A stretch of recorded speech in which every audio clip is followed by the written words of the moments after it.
உலகெங்கும் இருக்கும் spiritual tax Tamil நேயர்கள் அனைவருக்கும் ஆஸ்ட்ரோ பூர்ணாவின் அன்பார்ந்த வணக்கங்கள். இன்னைக்கு உங்களை எல்லாரையும் இந்த நல்ல காலம் நிகழ்ச்சியின் மூலமா சந்திக்கிறதுல பெருமகிழ்ச்சி அடைகிறேன். உங்களின் வரவேற்பு எனக்கு ரொம்ப ஊக்குவிப்பா இருக்கு. நீங்க தொடர்ந்து எனக்கு ஆதரவு அளித்துட்டு வரீங்க.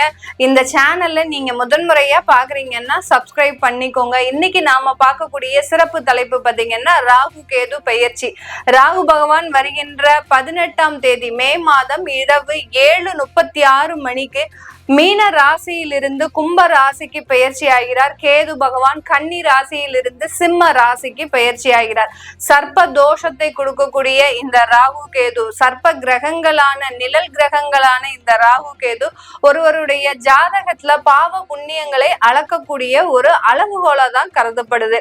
இந்த ராகு கேது பெயர்ச்சியின் மூலமாக ஒவ்வொரு ராசி என்பர்களுக்கும் கிடைக்கக்கூடிய பலன்கள், மாற்றங்கள், எந்த ராசிக்கு போகுதோ அந்த ராசி என்பர்கள் என்னென்ன ஒரு பதவி உயர்வுகள், என்னென்ன மாற்றங்கள் அடைய போறாங்க அப்படின்றதுதான் நம்ம இந்த பதிவுல தெளிவா பார்க்க போறோம். இன்னைக்கு நீங்க இந்த சேனல்ல முதன்முறையா பாக்குறீங்கன்னா சப்ஸ்கிரைப் பண்ணிக்கோங்க. பெல் பட்டன்ல ஆல் ஆப்ஷன் சூஸ் பண்ணிக்கோங்க.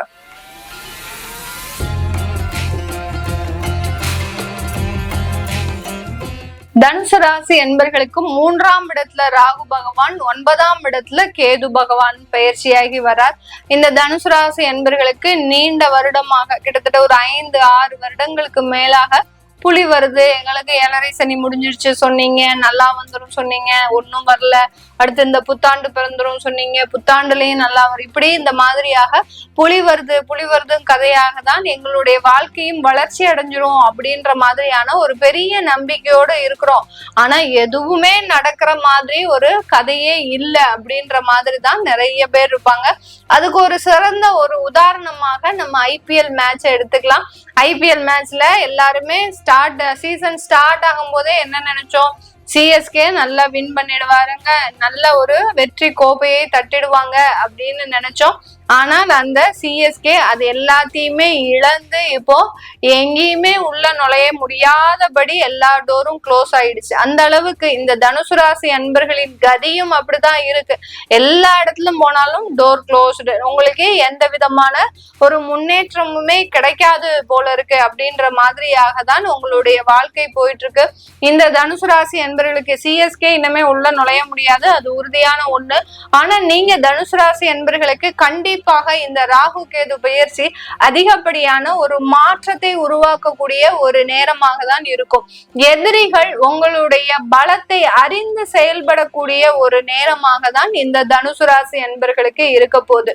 3ஆம் இடத்துல இருக்கக்கூடிய அந்த ராகு பகவான் பாத்தீங்கன்னா எதிரிகளினுடைய பலமாகப்பட்டது முழுவதுமாக அழியக்கூடிய ஒரு நேரம்.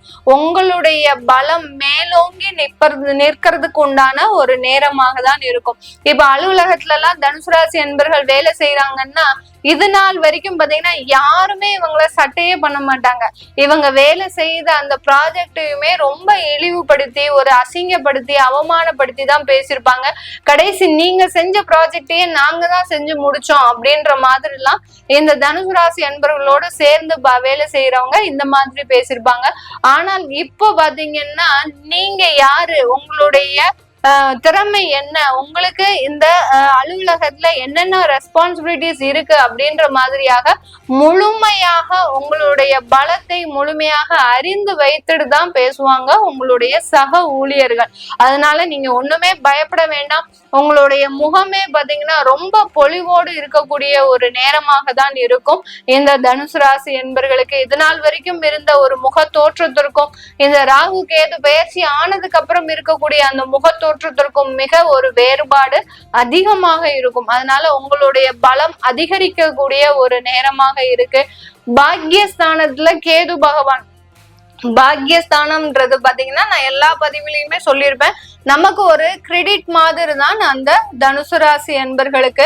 ஆனா அந்த இடத்துலயே கேது பகவான் வந்ததுனால அந்த கிரெடிட் வெளியில போகாத அளவுக்கு சில நிவர்த்திகளை செய்யக்கூடிய ஒரு நேரமாக இருக்கும். இதே இந்த பாக்கியஸ்தானத்துல ராகு பகவான் இருக்கிறாரு அப்படின்னா உங்களுடைய கிரெடிட் எல்லாமே டெபிட்டா மாறிடும், உங்களுடைய நன்மைகள் எல்லாமே கெடுபலன்களாக மாறிடும். இதே இது அந்த கேது இருக்கிறாரு அப்படின்ற போது அந்த உங்களுடைய நன்மைகள், பாவ புண்ணியங்கள், அதற்கு ஏற்ற மாதிரி உங்களுடைய பலம் அதிகரிக்கக்கூடிய ஒரு நேரமாக இருக்கும். இதனால் வரைக்கும் செய்த தான தர்மங்கள் உங்களுடைய தலையை காக்கக்கூடிய ஒரு நேரமாக இருக்கும். தர்மம் தலை காக்கும்னு சொல்றது இணங்கபடி இந்த தனுசு ராசி என்பவர்களுக்கு நீங்க செய்த ஒரு பிரார்த்தனையும் நீங்க செய்த ஒரு தெய்வ வழிபாடும் இந்த ராகு கேது பயிற்சியின் மூலமாக அதிகப்படியான ஒரு வருமானத்தை தரக்கூடிய ஒரு நேரமாக இருக்கும். தொழில்ல நல்ல ஒரு சிறந்து விளங்கக்கூடிய ஒரு நேரம். மீடியால இருக்கிறீங்க, சினிமா துறையில இருக்கிறீங்க, இல்ல ஒரு கலைத்துறையில இருக்கிறீங்க, இல்ல ஒரு பெரிய ஒரு நகைக்கடை தொழிலதிபரா இருக்கிறீங்க, இந்த மாதிரியாகலாம் இருக்கக்கூடிய தனுசு ராசி என்பர்களுக்கு இந்த காலகட்டம் நல்ல வளர்ச்சி. உங்களுடைய தொழில்ல நீங்க ஒரு அங்கீகரிக்கப்பட்ட ஒரு நபராகத்தான் இருக்க போறீங்க. உங்களுடைய அலுவலகத்துல நீங்க ஒரு தனி முத்திரை பதித்த ஒரு நபராக தான் இந்த தனுசு ராசி என்பர்கள் இருக்க போறீங்க. உங்களுடைய வளர்ச்சிகள் பாத்தீங்கன்னா படிப்படியாக தான் வரும். ஒரு இடத்துல இருந்து ஒரு ஸ்டெப்ல இருந்து 10வது ஸ்டெப்புக்கு போகாத மாதிரி ஒவ்வொரு படியாக அந்த ஒரு படியை தாண்டதுக்குள்ளயுமே நீங்க பட்ட பாடு உங்களுக்கு மட்டும்தான் தெரியும். அந்த அளவுக்கு இந்த ராகு கேது பயிற்சியாகப்பட்டது அந்த படிப்படியான வளர்ச்சியை இந்த தனுசு ராசி அன்பர்களுக்கு முழுமையாக கொடுக்கக்கூடிய ஒரு நேரமாக இருக்கும். தொழில்ல நல்ல வளர்ச்சி, குடும்பத்துல அதாவது வேலையில நல்ல வருமானம் வரப்போகுது. வருமானத்தை பத்தி இந்த தனுசு ராசி அன்பர்கள் கவலைப்படவே வேண்டாம். அடுத்து குடும்பம் அப்படின்னு வரும்போது நமக்கு ஒரு வசனம் தான் ஞாபகம் வரும். அதாவது சம்சாரம் அது மின்சாரம்ன்ற படத்துல, அந்த விசுவனுடைய படத்துல, தூரத்துல இருக்கிறதே நல்லது, நீ நல்லா இருக்கிறியா நான் நல்லா இருக்கிறேன், நான் நல்லா இருக்கிறியா நீ இருக்கிறியா, அந்த மாதிரியாக கேட்கக்கூடிய அந்த வசனம் தான் நமக்கு இந்த தனுசு ராசி என்பர்களுக்கு வருது. எந்த அளவுக்கு உறவு முறைகளை நீங்க ரொம்ப டிஸ்டன்ஸ் கீப் அப் பண்ணி வச்சுக்கிறீங்களோ அந்த அளவுக்கு இந்த தனுசு ராசி என்பர்களுக்கு உறவுகள்ல எந்த பிரச்சனையுமே வராது. இனிமேல் ஏதாவது பிரச்சனைகள் வருமா மேடம், நான் இப்பதான் 2வது திருமணம் பண்ணிருக்கிறேன், எனக்கு இந்த உறவுகளும் ஏதாவது பிரச்சனையை கொடுக்குமா அப்படின்னு கேட்டீங்கன்னா, நீங்க நான் சொன்ன மாதிரியாக ஒரு உறவு முறைகள்ல ரொம்ப டிஸ்டன்ஸ் கீப் அப் பண்ணுங்க. என்ன தேவையோ அங்க என்ன நெசசரி இருக்கோ அதை மாத்திரம் பூர்த்தி செய்யுங்க போறோம். தேவையில்லாத விஷயங்கள்ல தலையிடாதீங்க தனுசு ராசி என்பர்கள். ஏன்னா உங்களுடைய தசாபுத்தியும், ஏன்னா தனுசு ராசி என்பர்களுக்கு நிறைய பேருக்கு ராகு திசை நடக்கும், அடுத்து குரு திசை நடக்கும், இந்த மாதிரி எல்லாம் இருக்கக்கூடிய ஒரு தசாபுத்திகள் தான் இருக்கு. அதனால ரொம்ப கேர்ஃபுல்லா இருந்து நீங்க அந்த குடும்ப உறவுகளை நடத்தி செல்லும் போது அதிகப்படியான ஒரு நன்மைகளை இந்த ராகு கேது பயிற்சியும் சேர்ந்து கொடுப்பதற்கு உண்டான ஒரு தருணமாக தான் இருக்க போகுது. இந்த தனுசு ராசி என்பர்களுக்கு வெளிநாடு செல்லக்கூடிய யோகம்ன்றது எந்த காலகட்டத்துல வரும்? நிறைய பேர் விசாலாம் எடுத்து வச்சுட்டு அப்படியே என்ன சொல்றது, அப்படியே பூஜை செய்யக்கூடிய ஒரு நேரத்துலதான் இருக்கிறீங்க.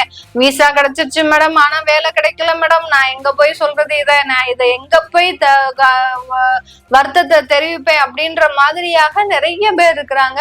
அவர்களுக்கு எல்லாருக்குமே இந்த காலகட்டம் உங்களுக்கு அந்த வெளிநாடு வெளியூர் செல்வதற்கு உண்டான முழு வாய்ப்புகளும், 3ஆம் இடத்துல இருக்கக்கூடிய ராகு பகவான் உங்களை அப்படியே அலேக்கா தூக்கிட்டு போய் வெளிநாட்டுல கொண்டு விடுறதுதான் வேலையே அவருக்கு.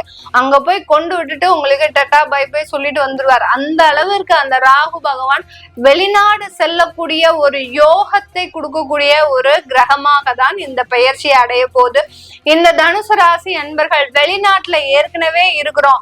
10 வருஷத்துக்கு முன்னாடி நாங்க இங்க வந்தோம், ஆனா பாத்தீங்கன்னா இங்க 10 வருஷமா ஒரு சில வேலைகளை தான் பண்ணிட்டு இருக்கிறோம். எங்களுக்கு அந்த வேலை செய்யறதுல ஒரு முழு திருப்தி இல்லை. நான் சொந்தமா தொழில் தொடங்கணும்னு ஆசைப்படுறேன், சில விஷயங்களை செய்யணும்னு ஆசைப்படுறேன், யாரையும் எதிர்பார்க்காமல் நான் என்னுடைய சொந்த கால்ல நிக்கணும்னு ஆசைப்படுறேன் அப்படின்னு நினைக்கிறவங்களுக்கு 100% உங்களுக்கு கிரீன் சிக்னல் தான். நீங்க தாராளமாக வெளிநாட்டுல இருக்கக்கூடியவர்கள் சொந்தமாக தொழில் தொடங்குவதற்கு, புது முயற்சிகளை எடுப்பதற்கு, அங்க சொந்தமாக வீடு கட்டுவதற்கு, அங்க பாத்தீங்கன்னா அங்கேயே இருந்து உங்களுடைய குடும்ப வாழ்க்கையை ஏற்படுத்துவதற்கு, இப்படி எப்பேற்பட்ட விஷயங்களை நீங்க அந்த வெளிநாட்டுல தேர்ந்தெடுத்தாலும் இந்த தனுசு ராசி என்பவர்களுக்கு 100% வெற்றி வாய்ப்புகளை கொடுக்கக்கூடிய ஒரு நேரமாக தான் இருக்க போது. இந்த காலகட்டம் இந்த தனுசு ராசி என்பவர்களுக்கு அந்த குருவினுடைய பார்வையும் சேர்ந்து விளறதுனால திருமணத்துல இருக்கக்கூடிய முழு தடைகளும் விலகக்கூடிய ஒரு நேரமாக தான் இருக்கும். திருமணத்துல எந்த அளவுக்கு தடைகள் இருந்ததோ இந்த காலகட்டத்துல பாத்தீங்கன்னா 90s பிறந்தவங்கல இருந்து 2001 வரைக்கும் இருக்கக்கூடியவர்களுக்கு கண்டிப்பாக உங்களுக்கு திருமணங்கள் நடைபெறுவதற்குண்டான முழு சாத்தியக்கூறுகளும் இருக்கு. இந்த 1.5 வருஷம் எவ்வளவு அறிகுறியா நீங்க செய்யறீங்களோ அந்த அளவுக்கு அந்த திருமணத்துல ஒரு நல்ல ஒரு வளர்ச்சியும் அந்த திருமண உறவும் நல்ல ஒரு பந்தத்தை கொடுக்கக்கூடிய ஒரு உறவாகவும் தான் இருக்க போது. குழந்தை பாக்கியமும் மிக ஒரு அபரிமிதமான ஒரு வாய்ப்புகளை இருக்கிறதுக்கு உண்டான ஒரு முழு நேரமாக இருக்கு. அதனால குழந்தை பாக்கியத்திலையும் எந்த தடைகளும் கிடையாது, திருமணத்திலையும் எந்த தடைகளும் கிடையாது. முழுவதுமாக நீங்க அதற்குண்டான முயற்சிகள்ல ஈடுபடலாம். இதெல்லாமே நம்ம கோச்சார நிலவரப்படி பலன்களை கணிச்சு சொல்லியிருக்கிறோம். உங்களுடைய சுயஜாதக தசாபுக்தி பலன்களை தெரிஞ்சுக்கணும் விருப்பப்படுறவங்க, உங்களுடைய குழந்தைகளுக்கு நியூமராலஜி படி பெயர் வைக்கணும், ஜாதகம் எழுதணும் அப்படின்னு நினைக்கிறவங்களும் கீழே இருக்கிற நம்பருக்கு வாட்ஸ்அப்ல அப்பாயின்மெண்ட் வாங்கிக்கிட்டு உங்களுக்கு உண்டான தகவல்களை நீங்க பெற்றுக்கலாம். எல்லாருமே நிறைய பேர் என்கிட்ட போன் பண்ணி நாங்க டைரக்ட் கன்சல்டேஷன் வரணும் மேடம், எங்களுக்கு உங்களை நேர்ல பார்த்துட்டு சில விஷயங்களை கேட்கணும்னு ஆசைப்படுறோம் அப்படின்னு நிறைய பேர் போன் பண்ணி கேக்குறீங்க. அந்த மாதிரி நான் பண்றது இல்ல, நேரடி அப்பாயின்மெண்ட் கிடையாது, போன் கன்சல்டேஷன் மட்டும்தான். உங்களுக்கு என்கிட்ட டைரக்டா பேசணும், எங்களுடைய நேரடியா பேசுற மாதிரி எங்களுக்கு அப்பாயின்மெண்ட் வேணும் அப்படின்னு நினைக்கிறவங்க போன் வீடியோ கால் கன்சல்டேஷன் எடுத்துக்கலாம். அந்த வாய்ப்புகள் இருக்கு. உங்களிடமிருந்து விடைபெறுவது உங்கள் ஆஸ்ட்ரோ பூர்ணா. நன்றி, வணக்கம்.